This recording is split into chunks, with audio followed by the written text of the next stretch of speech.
বিএনপির মহাসচিব মির্জা ফখরুল ইসলাম আলমগীর বলেছেন, জুলাই সনদে আমরা যে অংশে সই করেছি তার দায়-দায়িত্ব আমরা নেব। কিন্তু যেটা আমরা সই করিনি সেটার দায় আমরা নেব না। আজ শনিবার দুপুরে ঢাকার জাতীয় প্রেসক্লাবে বিএনপির অঙ্গ সংগঠন জাতীয়তাবাদী মুক্তিযোদ্ধা দল আয়োজিত সমাবেশে প্রধান অতিথির বক্তব্যে মির্জা ফখরুল একথা বলেন।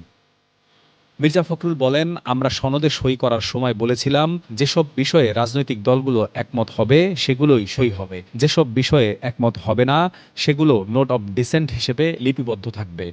এখন দেখা যাচ্ছে সেই নোট অফ ডিসেন্টের কোনো উল্লেখই নেই। আমাদের বক্তব্যগুলো বেমালুম বাদ দেয়া হয়েছে। বরং নতুন কিছু বিষয় যোগ করা হয়েছে। এটা জনগণের সঙ্গে নিঃসন্দেহে প্রতারণামূলক কাজ। ভারতে অবস্থানরত আওয়ামী লীগ সভাপতি শেখ হাসিনার সাম্প্রতিক বক্তব্যের সমালোচনা করেন বিএনপির মহাসচিব। তিনি বলেন, ভারতে বসে শেখ হাসিনা বিভিন্ন গণমাধ্যমে সাক্ষাৎকার দিচ্ছেন। একবারের জন্যও তিনি তার কর্মকাণ্ডের জন্য অনুশোচনা প্রকাশ করেননি।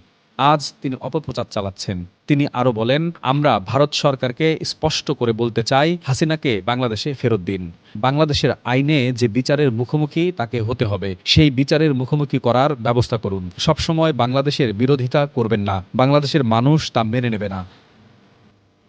মির্জা ফখরুল বলেন, এই দেশের মানুষ গণতন্ত্র চায়, গণতান্ত্রিক ব্যবস্থা চায়। এই হামলার ভয় দেখিয়ে বাংলাদেশের মানুষকে কখনো পরাজিত করা যায় না।